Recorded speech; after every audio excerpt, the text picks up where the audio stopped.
जय हिंद साथियों, मैं सुनील रोशन स्वागत करता हूं आपके अपने YouTube channel physical education arena में। जैसा कि मैंने आपसे प्रॉमिस किया था कि हम थ्योरी क्लास भी स्टार्ट करेंगे। टॉपिक वाइज आपकी डिमांड आ रही थी कि टॉपिक वाइज क्लास चलाई जाए, बीपीएससी, यूपीटीजीटी इन सब की। तो देखो सर, फिजिकल एजुकेशन में मैं अलग अलग सेक्टर की सबकी नहीं चला सकता हूँ। पहली इंपॉर्टेंट चीज़ तो आप लोग को ये ध्यान में रखना है, चाहे वो बीपीएससी हो, राजस्थान हो, यूपीटीजीटी हो, इधर कोई भी फिजिकल एजुकेशन से रिलेटेड एग्ज़ाम होता है तो लगभग सबका सिलेबस सेम ही होता है। ठीक है, तो कोई भी चीज़ अगर थ्योरी में मैं पढ़ा रहा हूँ या टॉपिक वाइज कंटेंट अगर आपको दे रहा हूँ, उसका क्वेश्चन पैटर्न अलग है, कुछ भी वो चीज़ें भी आपके काम की ही हैं। ठीक है, अब मेरे सिर्फ थंबनेल में this class for only BPSC student लिख दूँ तो केवल बीपीएससी के लिए नहीं हो जाती है दोस्त। ठीक है, आप किसी भी यूट्यूब चैनल का उठा करके आप क्लास देख लेना, सब में कंटेंट सेम रहते हैं। चाहे वो राजस्थान पढ़ा रहा हो, चाहे वो एचटेट पढ़ा रहा हो, उड़ीसा का पढ़ा रहा हो, फिजिकल एजुकेशन थोड़ी ना बदल जाएगा भाई मेरे। जो आपने बीपीएड में पढ़ा है वही सिलेबस के आधार पर सिलेबस ऊपर नीचे होते हैं। किसी में ज़्यादा कंटेंट होता है, किसी में कम कंटेंट होता है सिलेबस में।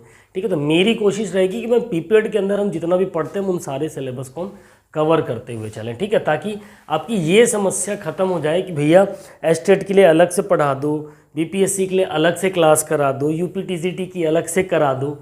एक बार मेरे साथ थ्योरी क्लास आपने और टॉपिक वाइज आपने ख़त्म कर ली, आप किसी भी एग्ज़ाम में आराम से बैठ करके आप आराम से बहुत अच्छा एग्ज़ाम करके आ सकते हो। ठीक है, सो आज की क्लास बहुत इंपॉर्टेंट होने वाली है क्योंकि टॉपिक वाइज इसमें हम रखेंगे, जिसमें आज का हमारा टॉपिक होने वाला साथियों एथलेटिक्स। ठीक है, हम एथलेटिक्स के बारे में बहुत ही अच्छी तरीके से डिस्क्राइब तरीके से, शॉर्ट तरीके से इसको देखेंगे, जिसका पार्ट 1 होगा। क्योंकि काफ़ी लंबा सेक्शन है ये एथलेटिक्स का, एक क्लास में बहुत लंबी क्लास हो जाती, इस वजह से मैंने इसको पार्ट में कर दिया, 3 पार्ट में जाएगी। ठीक है, कोशिश करूँगा 2 पार्ट में ही ख़त्म हो जाए क्योंकि मेरे को एमसीक्यूज़ भी इसमें ऐड करने हैं नेक्स्ट पार्ट में। ठीक है, तो एमसीक्यूज़ भी इसके आपके आ जाएंगे। सो जो भी साथी इस चैनल पर नए होंगे, चैनल को सब्सक्राइब करके बेल आइकन ज़रूर दबाइए ताकि ऐसी इन्फॉर्मेटिव क्लास सबसे पहले आप तक पहुंचती रहे। तो चलिए देर नहीं करेंगे, स्टार्ट करेंगे हम। सबसे पहले इसकी थोड़ा सा इंट्रोडक्शन के बारे में अगर हम बात करें, ठीक है, इंट्रोडक्शन के बारे में अगर हम बोलें तो इंट्रोडक्शन नॉर्मल सब आप सभी लोग जानते हैं कि आरंभिक काल से ही एथलेटिक में जो चीज़ इवेंट होते हैं, दौड़ना, कूदना, फांदना, ये सारी चीज़ें आरंभिक काल से ही चली आई हैं। पहले हमारे पूर्वजों का नैसर्गिक चीज़ें क्या थी भैया, क्या ज़रूरत क्या थी नैसर्गिक? भोजन और आवास की तलाश। इंसान भटकता रहता था, दौड़ता था जानवरों को पकड़ने के लिए, उनको मारने के लिए, भागने के लिए। वही चीज़ें इसके इंट्रोडक्शन में दे रखी हैं। ठीक है, आरंभिक काल से दौड़ना, कूदना, फेंकना मनुष्य के अस्तित्व का एक स्वाभाविक हिस्सा रहा है। ये मनुष्य के अस्तित्व के लिए आवश्यक थे। उदाहरण के लिए दौड़ने से उसे जानवरों को पकड़ने और जीवित रहने में मदद मिली। एथलेटिक्स को पहले ट्रैक और फील्ड इवेंट्स के रूप में जाना जाता था। ठीक है, आज भी जानते हैं। सो अब अगर हम बात करें, ठीक है, आपको दिख रहा होगा मैंने कोई क्लास नहीं की है इसमें। इससे पहले की क्लास में मैंने इसकी प्रैक्टिस करी थी जस्ट थोड़ी सी, जब इसके पहले की भी एक क्लास शॉर्ट सेकंड पार्ट मैंने डाला था ना अपना टॉप 50 एमसीक्यूज़ वाले के लिए। तो उसी के लिए किसी भाई ने कहा था कि सर थोड़ा माइक पास लगाया करिए, आवाज़ कम आती है। एक बार मैं इसको सेट कर लेता हूँ। ओके अब शायद आवाज़ तेज़ आए। एक्चुअली आवाज़ कम इसलिए आती, मेरा गला बैठा हुआ 2-3 दिन से ज़ुकाम हो रखा है, इस वजह से। ठीक है, थोड़ी हिस्ट्री में आप जाएंगे तो एथलेटिक जो शब्द है आपका, ग्रीक का एक शब्द है एथलॉस।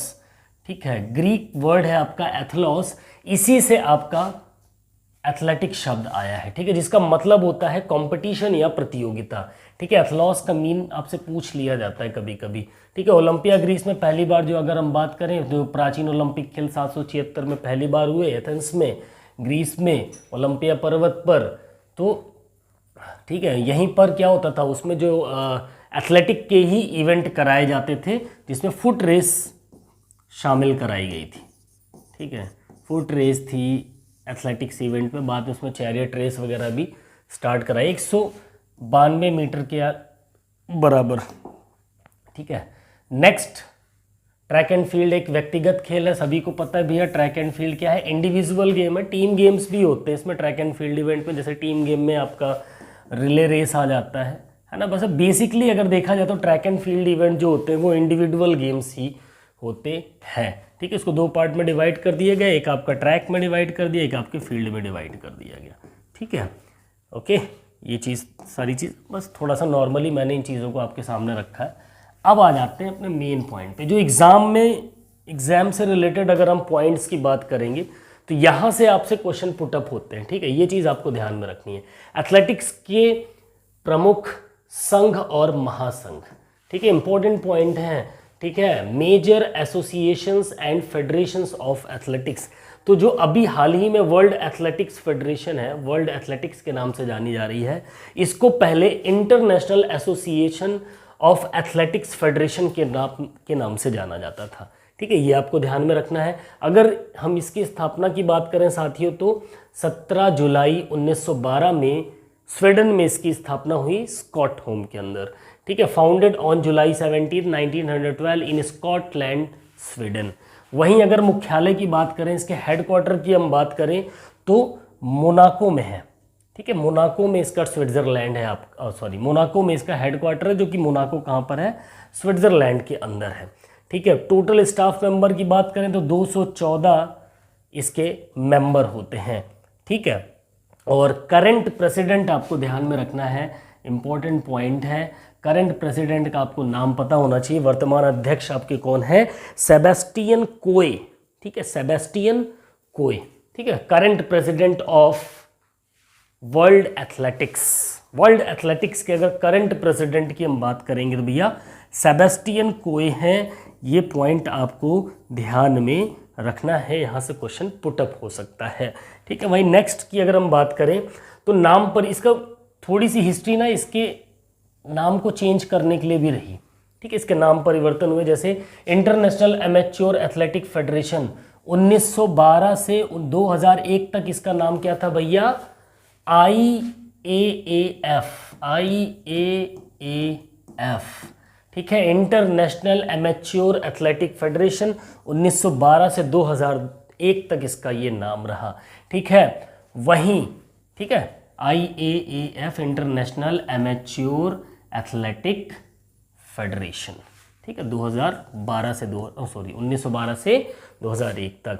वहीं इसके बाद अगर हम बात करें 2001 से 2019 तक इसका जो नाम था international association of athletics federation, ठीक है, विश्व एथलेटिक्स, ठीक है, international association of athletics federation, ठीक है, इसका नाम चेंज हो गया, ठीक है।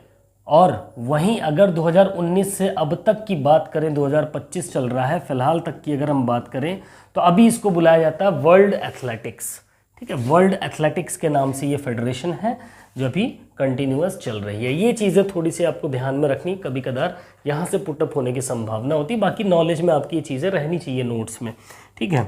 नेक्स्ट की अगर हम बात करें, अभी इंपॉर्टेंट चीज़ है इसमें कि जो आपकी एथलेटिक फेडरेशन, अब तो हमने वर्ल्ड फेडरेशन देख ली, ठीक है, वर्ल्ड एथलेटिक्स की फेडरेशन देख ली, वर्ल्ड एथलेटिक्स, ठीक। अब अगर हम बात करें भैया इंडियन फेडरेशन की, ठीक है, तो एथलेटिक्स फेडरेशन ऑफ इंडिया, ये आपको याद रखना है, ठीक है। एथलेटिक्स फेडरेशन ऑफ इंडिया, इसकी स्थापना की बात करें भैया तो 1946 में इसकी स्थापना की गई। इसके हेडक्वार्टर की हम बात करें भैया तो हेडक्वार्टर इसका कहाँ पर है, न्यू दिल्ली में है, ये आपको ध्यान में रखना है। हेडक्वार्टर कहाँ है भैया, न्यू दिल्ली में है, ओके, न्यू दिल्ली, ठीक है, न्यू दिल्ली में इसका हेडक्वार्टर है। भारतीय एथलेटिक्स महासंघ के वर्तमान अध्यक्ष कौन है भैया, यानी एथलेटिक्स फेडरेशन ऑफ इंडिया की अगर हम बात करें तो इसके करंट प्रेसिडेंट कौन है भैया, बहादुर सिंह सागू, ठीक है, बहादुर सिंह सागू, बहादुर सिंह सागू इसके करंट प्रेसिडेंट हैं एथलेटिक्स फेडरेशन ऑफ इंडिया के। ये चीज आपको ध्यान में रखनी है, ओके। सो Bahadur Singh सागू, okay, current president है आपके एथलेटिक्स फेडरेशन ऑफ इंडिया के। वहीं अगर हम बात करें साथियों ट्रैक एंड फील्ड की, अब बात कर लेते हैं, ठीक है। एथलेटिक्स में सबसे इंपॉर्टेंट चीज़ दो ही चीज़ें हैं, ट्रैक एंड फील्ड। तो ट्रैक एंड फील्ड में आएंगे तो ट्रैक एंड फील्ड को भैया दो पार्ट में डिवाइड कर दिया गया आपका, एक आपके ट्रैक में और एक आपके फील्ड में। एथलेटिक्स बेसिकली दो पार्ट में डिवाइडेड है, एक ट्रैक में और एक फील्ड में, ठीक है। अब हम सबसे बात करेंगे इसमें जो अलग अलग प्रकार की रेसेस होती हैं, ठीक है। ट्रैक इवेंट के अंदर अगर हम जाएं तो इसमें भैया स्प्रिंट रेसेस होती हैं। अभी स्प्रिंट रेस में जो होती है कौन सी, स्प्रिंट दौड़ कौन सी होती है, कम दूरी वाली जो दौड़ होती है उनको बोलते हैं। जैसे 100 मीटर हो गया, 200 मीटर, 400 मीटर, ये स्प्रिंट में आती हैं, ठीक है। शॉर्ट ड्यूरेशन रेस होती है, शॉर्ट डिस्टेंस रेस। फिर मध्यम दूरी की जो दौड़ होती है, मिडिल डिस्टेंस जिसको हम बोल सकते हैं भैया, तो वो 800 और 1500 मीटर आ जाती हैं आपकी, ठीक है। लॉन्ग डिस्टेंस रनिंग में आपका 5000 मीटर, 10,000 मीटर, 20 किलोमीटर की पैदल चाल या 50 किलोमीटर पैदल, और मैराथन हो जाती है आपकी। मैराथन की बात करें भैया तो कितनी होती है, 42.195 किलोमीटर की आपकी मैराथन की रेस होती है भैया, है ना। और रिले रेस आपका दो प्रकार की होती है, 4x100 मीटर और 4x, दोनों जगह 100 हो गया कि 4x100 मीटर और 4x400 मीटर, ठीक है। ये ध्यान में रखना है, 4 गुणे 100 मीटर और 4 गुणे 400 मीटर की दो पार्ट की आपकी रिले रेस होती है। टाइपिंग एरर हो गया वहाँ पर, कोई बात नहीं। बारह दौड़ की हम बात करें, हर्डल रेस भी होती है। तो भैया पुरुषों के लिए जो हर्डल रेस होती है वो 110 मीटर की होती है। महिलाओं के लिए जो हर्डल रेस होती है भैया वो आपकी होती कितनी, 100 मीटर की होती है। ये आपको ध्यान में रखना है। 110 यानी 110 मीटर की जो हर्डल रेस होगी वो आपकी होगी मेंस के लिए, 100 मीटर की जो हर्डल रेस होगी वो आपकी वुमेन्स के लिए होगी, ओके। वहीं अगर हम नेक्स्ट पार्ट की बात करें इसके, तो अब फील्ड इवेंट की बात कर लेते हैं भैया। फील्ड इवेंट में क्या है, आपके थ्रोइंग इवेंट्स आ जाते हैं। थ्रोइंग इवेंट में कौन कौन से, शॉर्ट पुट हो गया, जैवलिन थ्रो हो गया, हैमर थ्रो हो गया, डिस्कस थ्रो हो गया। फेंकने वाले जो इवेंट्स होते हैं वो आपके थ्रोइंग इवेंट में आ गए, ठीक है। जंपिंग इवेंट्स होते हैं फील्ड इवेंट के अंदर। जंपिंग इवेंट में आपके जो कूद वाले, लॉन्ग जंप हो गया, हाई जंप हो गया, ट्रिपल जंप हो गया, पोल वॉल्ट हो गया, ठीक है। ये इतने इवेंट्स आपके फील्ड इवेंट में आ जाते हैं, ठीक है। इनकी ये बात तो अभी हम आगे, ये सारे जितने आपको दिख रहे हैं ना, shot put, discus, javelin, triple jump, इन सब की मार्किंग से लेके पूरी थ्योरी हम नेक्स्ट क्लास में बहुत अच्छे से करेंगे, ठीक है। अभी तो जो इंपॉर्टेंट पॉइंट्स हम उनको देखेंगे। सबसे पहले इसमें कुछ मिसलिनियस इवेंट भी होते हैं साथियों। मिसलिनियस इवेंट की अगर हम बात करेंगे तो इसमें आपका pentathlon, heptathlon, Decathlon most important point है, ठीक है। स्टार बनाकर नोट कर लेना भैया, पेपर में छपता है यहां से सवाल, ये ध्यान रखिएगा। 100% अगर इसमें से क्वेश्चन आपके पेपर में नहीं छपत, पढ़ाना छोड़ दूंगा, ठीक है। 100% इन तीन में से एक क्वेश्चन बना करके आपको दिया जाएगा, ठीक है। इसलिए मैंने आपसे बोला ना, देखिए चीज़ें पढ़ाने के लिए फिजिकल एजुकेशन में बहुत सी हैं। इधर फिजिकल एजुकेशन का मैं वही चीज़ें पढ़ाता हूँ जो आपके एग्जाम से रिलेटेड है, जो आपके पेपर में चीज़ें कंटेंट पूछी जाएंगी भैया, मैं उन चीज़ों के ऊपर ज़्यादा फोकस करता हूँ। पढ़ाने की तो ढेरों सारी किताबें हैं, सारी चीज़ें हैं, बट आपके पास टाइम भी कम रहता है, तो उसके सराउंडिंग मेन फिल्टर मटेरियल आपके पास पहुँचना चाहिए, ठीक है।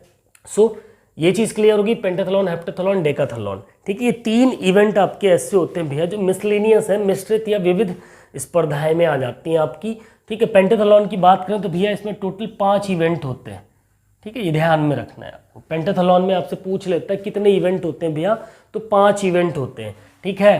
5 इवेंट में कौन कौन से होंगे, हाई जंप होगा, जेवलिन थ्रो होगा, 200 मीटर, 1500 मीटर और डिस्कस थ्रो।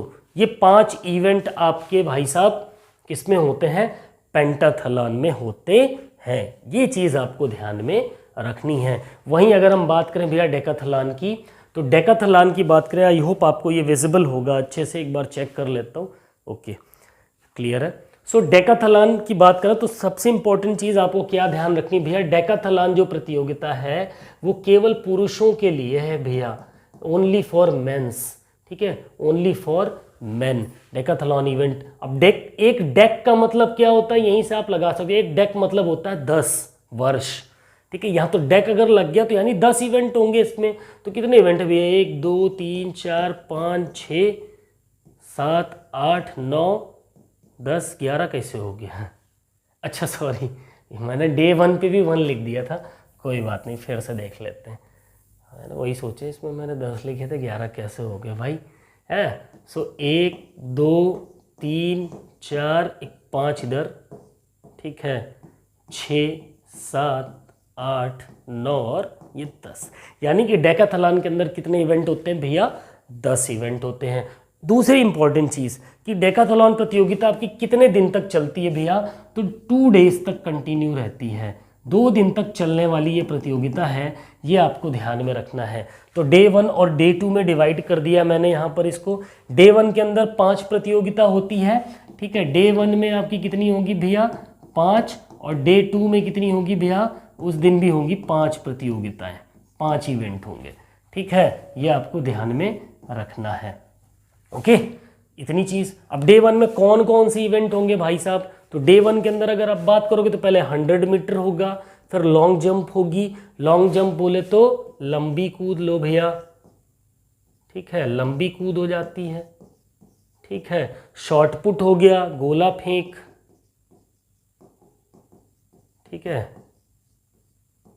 हाई जंप हो गया, ऊंची कूद हो गया, 400 मीटर, ये आपकी फर्स्ट डे के इवेंट है। सेकेंड डे के इवेंट पे 110 मीटर हर्डल्स फॉर मेंस की तो प्रतियोगिता है, तो 100 मीटर हर्डल्स हो ही नहीं सकती इसमें। डिस्कस थ्रो होता है, पोल वॉल्ट होता है, जेवलिन, और 1500 मीटर की आखिरी में रेस होती है। ये सीक्वेंस आपको ध्यान में रखना है। आपसे सवाल क्या पूछेगा भैया, डेकाथलॉन में पहले दिन के अंदर तीसरी प्रतियोगिता कौन सी होती भैया, या सबसे आखिरी प्रतियोगिता कौन सी होती है दूसरे दिन के अंदर। तो आप ऐसे क्वेश्चन आपको देखने को मिलेंगे, तो 1500 मीटर दे देगा ऑप्शन में, हाँ। तो अगर इतनी चीज़ें आपकी क्लियर हैं तो फिर वो क्वेश्चन कान इधर से पकड़े चाहे भैया इधर से घुमा के पकड़े, क्या ही मैटर है उसमें। आपका कॉन्सेप्ट क्लियर है, बात खत्म। आपको पता है भैया डेकाथलॉन में 10 इवेंट होते हैं, 2 दिन चलता है, पहले दिन इतने इवेंट होते हैं, दूसरे दिन इतने इवेंट होते हैं, बात खत्म। चाहे जहाँ से पूछ लेगा आंसर कटाक से निकल आएगा, ठीक है। नेक्स्ट अगर हम बात करें हेप्टाथलॉन की, तो हेप्टाथलॉन, एक सेकेंड, हाँ, हेप्टाथलॉन की बात करें तो भैया हेप्टाथलॉन किसके लिए होता है, महिलाओं के लिए होता है। ये प्रतियोगिता होती भैया एथलेटिक्स में ओनली फॉर वोमेन्स के लिए होती है, ठीक है। ये भी 2 दिन, 2 डेज, 2 दिन तक चलती भैया ये प्रतियोगिता। पहले दिन इसमें अब ध्यान देना है कि हेप्टा का मतलब होता है भैया 7, ठीक है। तो कितनी प्रतियोगिता होगी इसमें, 7 प्रतियोगिता होगी। तो अगर हम फर्स्ट डे की बात करें भाई, तो फर्स्ट डे में आपके 4 इवेंट्स होते हैं, ठीक है। और सेकेंड डे की बात करें तो इसमें 3 इवेंट्स होते हैं। ये पहली चीज़ तो आपको ये रिमेंबर रखनी भैया, ठीक है, ये चीज़ ध्यान में रख लो। फर्स्ट डे में 4 इवेंट, पहला, दूसरा, तीसरा और ये चौथा। 100 metre hurdle, high jump, short put, 200 metre. Second day की बात करेंगे तो 3 इवेंट आपके सेकेंड डे में होते हैं, लॉन्ग जंप, जेवलिन थ्रो और 800 मीटर। इतनी चीज़ें आपको रिमेंबर रखनी है, ओके। सो नेक्स्ट की अगर हम बात करेंगे भैया, सो अब आ जाओ मानक ट्रैक लेआउट। भैया मोस्ट इंपॉर्टेंट पॉइंट्स हैं यहाँ से। ये जितने भी पॉइंट्स अब आपको पीपीटी में दिख रहे हैं ना, मैंने आपसे एक चीज़ बोली थी भैया कि पेड क्लास की तरीके से चलाऊंगा पूरी चीज़ें, ठीक है। कुछ लोगों को नागवारा गुजर रहा है, मेरे पास कई कॉल आए, कई कोचिंग वालों के भी कॉल आए, ठीक है। सो देखो मैं इन सब चीज़ों को मेंशन नहीं करता हूँ, ना ही मैं आप लोगों से उस चीज़ के ऊपर डिस्कस करूँगा, बट मेरा जो विज़न है मैं वो चीज़ करना चाहता हूँ। मुझे कोई कोर्स नहीं बेचना है यहाँ पर। कोर्स बेचने के नाम पे 2 घंटा 3 घंटे की क्लास में 10-12 क्वेश्चन, ठीक है, डिस्कस कर लीजिए आप, अच्छी बात है, बट बच्चों का टाइम मत बर्बाद करिए। अगर 1 घंटा 2 घंटा कोई बच्चा आपको दे रहा है तो उस 1 घंटे की वैल्यू में उसको आउटपुट दीजिए, ठीक है, ये चीज़ होनी चाहिए। और ठीक है, कोई बंदा कहीं पे काम कर रहा है तो भाई उसको अगर 4 पैसे मिल रहे हैं तो प्रमोट तो उसको करना ही पड़ेगा, ठीक है, मैं वो नहीं कहता हूँ। बट मैं कोई कितना भी मेरे ऊपर प्रेशर डाले कि आपको ये नहीं करना है, आपको वो नहीं करना, भाई इसीलिए मैंने अपना खुद का सेटअप लगाया। अब खुद के सेटअप में आप कोई क्या ही कर लेगा भाई, मेरा जो मन करेगा मैं वैसे पढ़ाऊँगा, सीधी सी बात है। वो चाहे आपके पेड कोर्स में वो चीज़ें आ रही हैं तो मैं क्या कर सकता हूँ। फिजिकल एजुकेशन तो एक ही है ना, किताबें वही हैं, तुम उसको अंदर पढ़ा रहे हो 5,000 10,000 15,000 रुपये लेके, हम फ्री में पढ़ाएंगे साला, हमको क्या है, ठीक है। मानक track layout, standard track layout की अगर हम बात करें भैया तो स्टैंडर्ड ट्रैक इज़ 400 मीटर। एक स्टैंडर्ड ट्रैक, एक मानक ट्रैक जो होता है भैया वो 400 मीटर का होता है, ठीक है, ये चीज़ आपको ध्यान में रखनी है। ट्रैक कंसिस्ट, तो ट्रैक के अंदर भैया ट्रैक क्या होता है आपका, सिंपल सी चीज़ है। देखिए आपका ट्रैक बेसिकली 2 पार्ट में होता है, 2 स्ट्रेट लाइंस होती हैं और इसमें 2 कर्व होते हैं, ठीक है, यही आपका ट्रैक हो जाता है। इसमें 8 लेन बना दिए जाते हैं, 8 से 10। तो इसमें कितने हो गए भैया, एक कर्व ये हो गया, एक कर्व ये हो गया, एक स्ट्रेट ये हो गया, एक स्ट्रेट ये हो गया। तो ये आपके 2 कर्व हो गए और 2 स्ट्रेट हो गए। और यही एक पूरा ट्रैक मिलकर ये आपका 2 कर्व 2 ट्रैक मिलके आपके 400 मीटर की डिस्टेंस को कवर अप करते हैं। यही आपका एक मानक स्टैंडर्ड ट्रैक होता है। ठीक है, ये चीज़ आपको ध्यान में रखनी है। यही चीज़ मैंने यहाँ पर लिख रखी है। देखिए स्टैंडर्ड ट्रैक 400 मीटर का होता है और ट्रैक के अंदर 2 स्ट्रेट लाइंस होती हैं और 2 कर्व लाइन होती हैं। पीछे मैंने जैसे आपको बताया, a standard track has 8 lens. ठीक है, लेन कौन सी होती है ये भी आपको ध्यान, देखिए पता सब है आपको, लेकिन सीधे सीधे चलते जाएंगे तो मज़ा आएगा। ठीक है, ये चीज़ है। ठीक है, अब ये आपकी कहलाती है भैया लेन। ठीक है,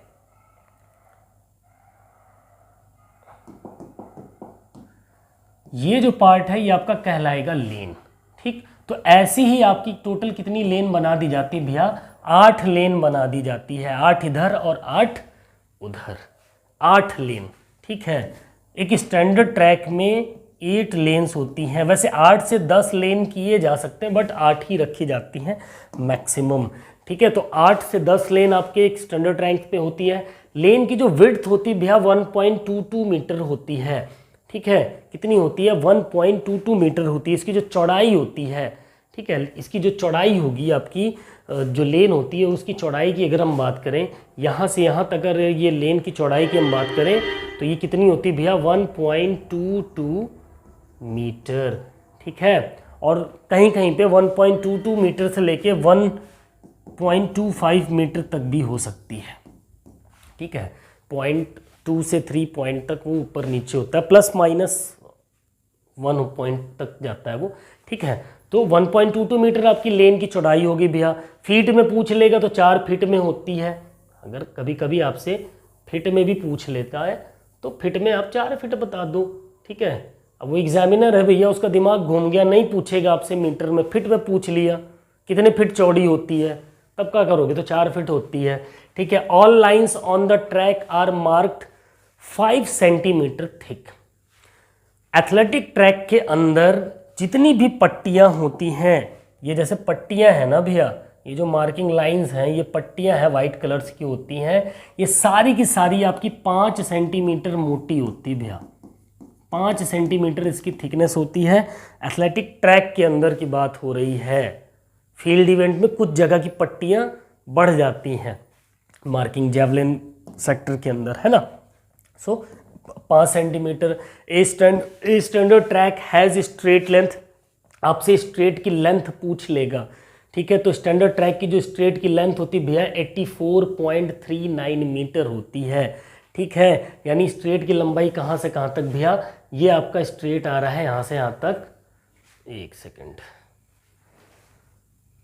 चलो अच्छा एक पेज और ही ऐड कर देते हैं। ठीक है, आपका ये स्ट्रेट है। ठीक है, ओके, कर्व हो गया। तो ये यहाँ से जो यहाँ तक की डिस्टेंस होगी वो 84.39 मीटर होगी भैया। ठीक है, ये आपको ध्यान में रखना है। ठीक, 84.39 मीटर। फिर radius of semi circle 36.50 metre. Marking red, देखिए आपके ट्रैक के अंदर 2 प्रकार के रेडियस होते हैं भैया। ठीक है, एक होता है आपका मार्किंग रेडियस और एक होता है आपका रनिंग रेडियस। तो यहाँ जो 36.50 डिस्टेंस दिखा रही है मीटर की, वो आपकी भैया मार्किंग रेडियस है। ठीक है, फॉर बॉर्डर ट्रैक, जो ट्रैक का बॉर्डर होता है, यहाँ पर समझिएगा आप, ये ट्रैक है आपका। ठीक है, इस ट्रैक, ये एक ट्रैक है। ठीक, ये आपका एक ट्रैक हो गया। तो इस ट्रैक का जो बॉर्डर होता है ना, यहाँ से इसकी मेज़र होती है। ट्रैक की बॉर्डर की जो होगी, इसका जो ये लिया जाएगा मार्किंग रेडियस। ठीक है, यहाँ से लेते हैं तो ये आपका जो होगा ना भैया बॉर्डर पे एकदम, ये होगा 36.50 मीटर होगा भैया। ये ध्यान में रखना है आपको। ठीक है, 36.50 मीटर। ओके, ठीक, फॉर बॉर्डर ट्रैक। फिर रनिंग रेडियस की बात करें तो 36.80 मीटर होता है। ठीक है, 0.30 बढ़ जाता है, 0.30 मीटर। ठीक है, 36.80 आपका रनिंग रेडियस, यानी जिसके अंदर हम दौड़ते हैं उसका अगर त्रिज्या की हम बात करें तो भैया वो 36.80 मीटर हो जाती है। ठीक है, अब अगर हम बात करें एथलेटिक्स के अंदर, आप देखिए आपसे सवाल यहीं से पूछे जाते हैं, ये जितने पॉइंट्स मैंने पीछे आपको बताए बेसिकली आपके क्वेश्चन यहीं से आते हैं। ठीक है, लेन की मोटाई कितनी होती है भैया, ठीक है, चौड़ाई कितनी होती है, कितनी लेन होती है, स्टैंडर्ड ट्रैक कितने मीटर का होता है, कितने स्ट्रेट कितने कर्व होते हैं, ठीक है, जो सेमी सर्कल होता है उसके रेडियस कितने होते हैं, रनिंग रेडियस कितना होता है, मार्किंग रेडियस कितना होता है, ये आपको ध्यान में रखना है। ठीक है, अब हम बात करेंगे भैया किसकी, स्ट्रैगर की। ठीक है, यहाँ से आपसे सवाल पूछा जाता है, ना पूछा जाता हो तो कमेंट करके बता दो भैया। हाँ ठीक है, स्ट्रैगर से आपसे क्वेश्चन पूछे जाएंगे भाई साहब। ठीक है, स्ट्रैगर होता क्या है, सबको बराबरी का मौका मिल सके इसलिए स्ट्रैगर दिया जाता है। 400 मीटर के ट्रैक में स्ट्रैगर का मतलब है दूसरे लेन से 8वें लेन तक के धावकों द्वारा एक चक्कर में अपने दौड़ने के रास्ते पर तय की गई अतिरिक्त दूरी, यह दूरी पहले लेन के धावक द्वारा तय की गई दूरी की तुलना से की जाती है, समझिएगा। ठीक है, स्ट्रैगर पहले समझ लो। अब आपका ये ट्रैक है, ठीक, 2 लेन से ही आपको समझा देता हूँ, आपको आइडिया मिल जाएगा। ठीक है, अब ये वाला तो ट्रैक हमारा क्या है, 400 मीटर का है भैया। ठीक है, ये वाला ट्रैक हमारा कितने मीटर का है, 400 मीटर का। ये जो पहला ट्रैक है हमारा तो ये तो 400 मीटर, यहाँ से जब कोई दौड़ेगा बंदा तो ये तो पूरा 400 मीटर लेगा, लेकिन जो बंदा इधर से दौड़ेगा उसको ज़्यादा कर्व गोलाई में ज़्यादा भागना पड़ रहा है ना, तो 400 मीटर से ज़्यादा भागा कि नहीं भागा। तो इसीलिए क्या पहले लेन वाले को स्ट्रैगर नहीं दिया जाता है और दूसरी लेन से 8वीं लेन तक के जितने भी होंगे इन सबको स्ट्रैगर दिया जाता है। आपने एथलेटिक्स में देखा होगा कि पहली लेन वाला खिलाड़ी यहीं से दौड़ेगा, दूसरा वाला थोड़ा आगे खड़ा होगा, फिर ये थोड़ा आगे खड़ा होगा, फिर ये थोड़ा आगे, फिर ये थोड़ा आगे, फिर ये थोड़ा आगे। ये निश्चित इस पहले लेन वाला जो 400 मीटर दौड़ रहा है तय करता है कि सभी लेन वाले 400 मीटर ही दौड़े, कोई ज़्यादा ना दौड़े, किसी के साथ कोई पक्षपात ना हो, इसलिए भैया क्या दे दिया जाता है, हमारा स्ट्रैगर दे दिया जाता है। ठीक है, सो ये चीज़ ध्यान में रखनी है।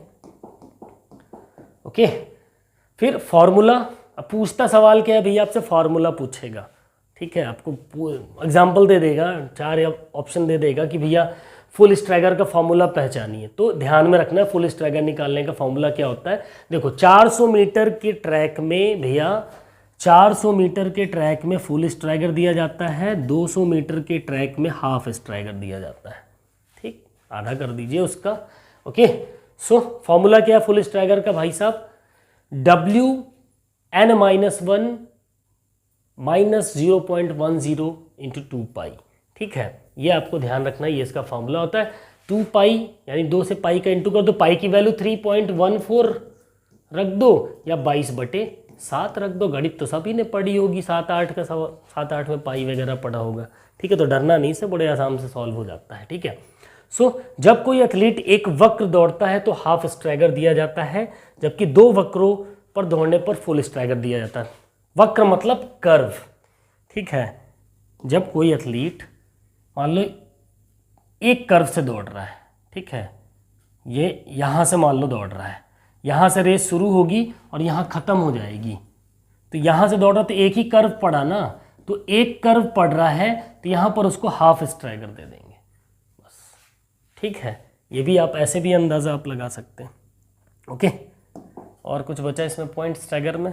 चलो नेक्स्ट पॉइंट की अगर हम बात करेंगे भैया, तो इनके स्ट्रैगर्स या तो आप फार्मूले से निकाल लीजिए या इनको रट डालिए भाई, क्योंकि ये पूछे जाते हैं आपसे। ठीक है, कि हाँ कभी कभी सवाल आपसे क्या पूछेगा कि 400 मीटर के स्टैंडर्ड ट्रैक में पहली लेन के धावक को कितने मीटर का स्ट्रैगर दिया जाता है। ठीक है, ऑप्शन दे देगा, तो आपको ध्यान रखना है कि पहली लेन के धावक को किसी भी प्रकार का कोई स्ट्रैगर नहीं दिया जाता है भैया। वो तो 400 मीटर दौड़ता ही, तो उसको स्ट्रैगर कह देंगे जिताने के लिए, नहीं ना। हाँ, तो ध्यान में रखना है, ठीक है। हमेशा दूसरी लेन से 8वीं लेन तक के धावकों को देते हैं, तो ये आपको ये स्क्रीनशॉट ले लीजिएगा भैया, ठीक है। तो ये आपको स्टैगर याद रखने हैं, ठीक है। 7.04 सेकेंड लेन के लिए 14.71 मीटर, 22.38 मीटर, ये सारे हैं, ये आपको ध्यान में रखने हैं। या तो इनको आप फार्मूला याद कर लीजिए, क्वेश्चन पेपर में सॉल्व कर लीजिए, या फटाफट से आप क्या निकाल लीजिए, ठीक है। और 1-2 याद कर लेंगे तो आपको आइडिया मिल जाएगा, ठीक है। डबल के आसपास ही रहते हैं। अब आ जाते हैं हम इंपॉर्टेंट पॉइंट पे भैया, टाइप्स ऑफ स्टार्ट, ठीक है। मैंने आपसे क्या बोला था कि मैं वही पॉइंट्स डालूंगा जहां से आपसे सवाल पूछे जाते हैं, ठीक है। अब मैं लगूं पूरा इतिहास निचोड़ने, कोई मतलब नहीं है। तो ज्ञान उतना ही बांटो जितना बच्चों के या जिसको दे रहे हो उनके काम आने की चीज़ हो, फालतू का नहीं देना है, ठीक है। टाइप्स ऑफ स्टार्ट, अलग अलग प्रकार के जो एथलेटिक के अंदर स्टार्ट होते हैं रेस के, वहाँ से आपसे सवाल पूछा जाता है भैया। तो टाइप्स ऑफ स्टार्ट 2 प्रकार के स्टार्ट हो जाएंगे आपके, एक आपका स्टैंडिंग स्टार्ट हो जाएगा, एक आपका क्राउच स्टार्ट हो जाएगा। क्राउच स्टार्ट को ही हम भैया क्या बोलते हैं, सिटिंग स्टार्ट भी बोलते हैं, ठीक है। क्राउच स्टार्ट को ही हम सिटिंग स्टार्ट भी बोलते हैं भैया। चलो ब्लैक ही रहने दो, ठीक है। अब जो स्टैंडिंग स्टार्ट होता है भैया वो मीडियम और लॉन्ग रेसेस के लिए होता है। मध्यम दूरी की दौड़, मध्यम दूरी की और लंबी दूरी की दौड़ों के लिए ये आपका स्टैंडिंग स्टार्ट होता है। क्राउच स्टार्ट बेसिकली आपका शॉर्ट डिस्टेंस रेसेस के लिए होता है, जस्ट लाइक स्प्रिंट रेसेस है ना, उनके लिए आपकी ये क्राउच स्टार्ट हो जाती हैं, ठीक है। नेक्स्ट अगर हम बात करें, इनको थोड़ा सा और अच्छे तरीके से देखें तो क्राउच स्टार्ट की बात करते हैं। तो क्राउच स्टार्ट बेसिकली आपके, आगे इनके टाइप्स की भी बात करेंगे, पहले देख लो। इसे सिटिंग स्टार्ट के नाम से भी जाना जाता है, तो यहाँ से भी आपसे सवाल पूछा जा सकता है भैया, ठीक है। क्राउच स्टार्ट को और किस नाम से जानते हैं हम, सिटिंग स्टार्ट के नाम से भी जानते हैं या जाना जाता है। इसमें स्टार्ट के 3 सिग्नल शामिल होते हैं, ठीक है। जब भी आप स्टार्ट होता है एथलेटिक्स में तो क्राउच स्टार्ट के अंदर ही 3 सिग्नल होते हैं, on your mark, set, school में हम गो बोल देते हैं, बट इंटरनेशनल लेवल पे क्या होता है, अच्छे लेवल पे ऑन योर मार्क, सेट, फिर गन फायर होता है या क्लैपर होता है। क्लैपर पहले चलता था, लकड़ी का आपने देखा होगा कॉलेज में, है ना। तो ऑन योर मार्क, सेट और गन फायर, ठीक है। अब हम बात कर लेते हैं भैया क्राउच स्टार्ट के टाइप्स की। तो कितने प्रकार होते हैं भैया, 3 प्रकार होते हैं क्राउच स्टार्ट के। तो बंच या बुलेट स्टार्ट, अब आपको ध्यान रखना है बंच स्टार्ट को ही हम बुलेट स्टार्ट भी कहते हैं, ये भी सवाल आपसे पूछ सकता है, ठीक है। दूसरा मध्यम स्टार्ट, मीडियम स्टार्ट जिसको हम बोलते हैं, और तीसरा इलोंगेटेड स्टार्ट, लंबा स्टार्ट जिसको बोलते हैं, ठीक है। अब बंच या बुलेट स्टार्ट की हम बात करें तो 6 इंच से लेके 11 इंच का डिस्टेंस आपके दोनों पैर के बीच में होता है, ये आपको ध्यान में रखना है, ठीक है। यहीं से आपको आइडिया मिल जाएगा, ठीक। मीडियम स्टार्ट में 16 इंच से लेके 21 इंच के बीच में गैपिंग होती है, ठीक है। इलोंगेटेड स्टार्ट में आपका 22 से 26 इंच के बीच में गैप होता है, ठीक। ये आपके क्राउच स्टार्ट के टाइप्स हो गए भैया, ये आपको ध्यान में रखना है, ओके। आई होप विजिबल होंगे आपको ये डायग्राम अच्छे से, यस। और मज़ा आ रहा हो अगर इस थ्योरी क्लास में तो अच्छे से कमेंट करके आप बताइए, और मेरी भी अगर कोई कमी तो आप बिल्कुल बताइए। 1-2 क्वेश्चन गलत हो जाते हैं, देखो यार अब मैं भी तो इंसान ही हूँ, पढ़ाते पढ़ाते कुछ चीज़ें रिदम से इधर उधर होती हैं, ऐसा थोड़ी ना कि मेरे से कोई गलती नहीं होगी, और गलती होती भी है तो आप लोग उसको कमेंट में करके बताते ही हैं, ठीक है, और अच्छी बात है। और 1-2 क्वेश्चन तो मैं जानबूझ के गलत डालता हूँ ताकि एटलीस्ट आप कमेंट तो करें, नेगेटिव ही सही कमेंट होना चाहिए, ठीक है। पॉजिटिव करो चाहे नेगेटिव करो। चलिए आगे बढ़ते हैं, फिनिशिंग तकनीक। अब एक तो स्टार्ट से आपसे क्वेश्चन पूछा, दूसरी जब रेस समाप्त की जाती है तो वहाँ से आपसे सवाल पूछे जाते हैं भैया, ठीक है। तो फिनिशिंग टेक्निक से आपसे 100% सवाल आता है, ठीक है। There are 3 main techniques used by athletes in finishing races, ठीक है। एथलीट्स, खिलाड़ी मुख्यतः 3 प्रकार से रेस को फिनिश करता है, run through technique, drop finish technique या जिसको हम लंच टेक्निक भी बोलते हैं, और शोल्डर श्रगिंग टेक्निक्स। ये 3 प्रकार की तकनीक फिनिशिंग से रिलेटेड होती हैं, रेस फिनिश करने की होती हैं। दिमाग में सेट कर लीजिए भैया, ठीक है, दिमाग में सेट कर लीजिए। ये टर्म कहीं आपको दिखे पेपर में तो सीधे दिमाग में क्लिक करना चाहिए, अरे भैया ये तो रेस को ख़त्म करने की, समाप्त करने की टेक्निक्स होती हैं। चलिए पहले हम बात कर लेंगे रन थ्रू टेक्निक की। अब रन थ्रू टेक्निक की हम बात करेंगे तो भैया a technique where athletes cross the finish line at full speed, ठीक है। तो ऐसी तकनीक होती है रेस को समाप्त करने की, जिसमें जो खिलाड़ी होता है, एथलीट होता है, वो अपनी पूरी स्पीड से जान झोंक के एकदम घुस जाता है, जो आखिरी पट्टी होती झोंक देता है, समझ लीजिए फिनिश करते वक्त दम निकाल डालता है एकदम, उसी को रन थ्रू टेक्निक बोलते हैं, ठीक है। Often used by new athletes, ऐसा अक्सर नए खिलाड़ी करते हैं, ठीक है।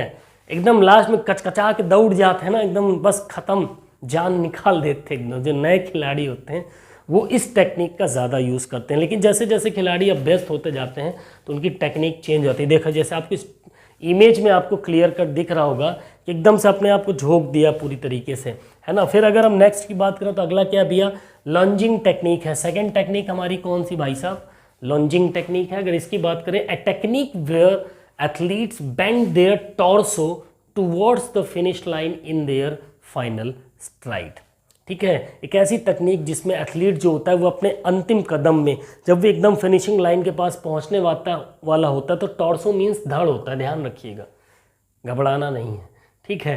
तो अपने धड़ को फिनिश लाइन की ओर झुका देता है ऐसे करके, पूरा दिख रहा होगा आपको यहाँ पर, आई होप आपको डायग्राम विजिबल होगा। तो ये लॉन्जिंग टेक्निक हो जाती है। फिर वहीं अगर हम बात करें भैया शोल्डर श्रग में, आपका शोल्डर एक साइड से लगा करके रेस को फिनिश करते हैं, देख लीजिए। It is a technique where an athlete tends to bend one shoulder and the complete action is performed in the last stride near the finishing line by extraordinary athletes. जो बहुत ही perfect खिलाड़ी होते हैं, बहुत ही जिनकी practice अच्छी हुई होती है, वो ऐसी टेक्निक का इस्तेमाल करते हैं साथियों। इसमें एथलीट एक कंधे को मोड़ता है और असाधारण एथलीटों द्वारा फिनिशिंग लाइन के पास अंतिम चरण में पूरी क्रिया की जाती है। जो एक्स्ट्रा ऑर्डिनरी एथलीट्स होते हैं उनके द्वारा इस टेक्निक को यूज़ किया जाता है, इस तरीके से फिनिश करते हैं, ठीक है। चलिए सो आगे बढ़ते हैं। अब बात करते हैं हर्डल्स की। हर्डल्स, आई होप क्लास अच्छी लग रही होगी आपको। देखिए कितने क्वेश्चंस यहाँ से, अगर आप एमसीक्यूज को छोड़ दो, इस पॉइंटर पे भी अगर हम चलते हैं तो हमने अभी तक लगभग 100 क्वेश्चन क्लियर कर लिए, ठीक है। हर्डल रेस, बाधा दौड़ की बात करेंगे भैया तो 100 मीटर होती है किसके लिए, महिला के लिए, ठीक है। और एक और चीज़ आपको ध्यान में रखनी है, 100 मीटर की जो रेस होती है वो वुमेन्स के लिए होती है, जिसमें टोटल नंबर ऑफ जो हर्डल्स होती है भैया वो कितनी होती है, 10 हर्डल्स होती हैं, ठीक। 110 मीटर पुरुषों के लिए होती है, जिसमें कितनी बाधाएं होती हैं, कितनी हर्डल्स रखी जाती हैं, 10। 400 मीटर पुरुष वो और महिला दोनों के लिए 400 मीटर की होती है, इसमें भी 10 हर्डल, यानी कि 100, 110 और 400 मीटर जो हर्डल रेस होती है, इन सभी में कुल कितनी हर्डल्स रखी जाती हैं भैया, 10 ही रखी जाती है। तो कन्फ्यूज़न मत रखिएगा, इसलिए मैंने अलग अलग लिखा ताकि आपको रिमाइंड रहे चीज़ें, ठीक है। और मेन और वुमेन 400 में दोनों के लिए होती है, ठीक। अब इनको और अच्छे से देख लो। स्पेशल हर्डल रेस एक होती है भैया, जिसको हम स्टीपल चेस बोलते हैं, जो कि 3000 मीटर की होती है भैया, ठीक है। इसमें टोटल नंबर ऑफ हर्डल कितनी होती है, 32 बाधाएं रखी जाती हैं, 32 हर्डल्स होती हैं।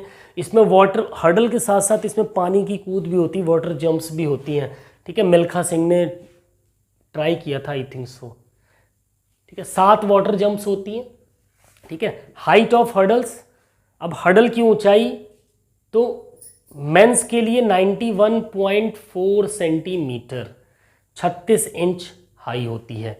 स्टीपल चेस की बात हो रही है, ध्यान रखिएगा। तो स्टीपल चेस में बाधाएं यूज़ होती हैं, पुरुषों के लिए 91.4 सेंटीमीटर या 36 इंच ऊंचाई होती है।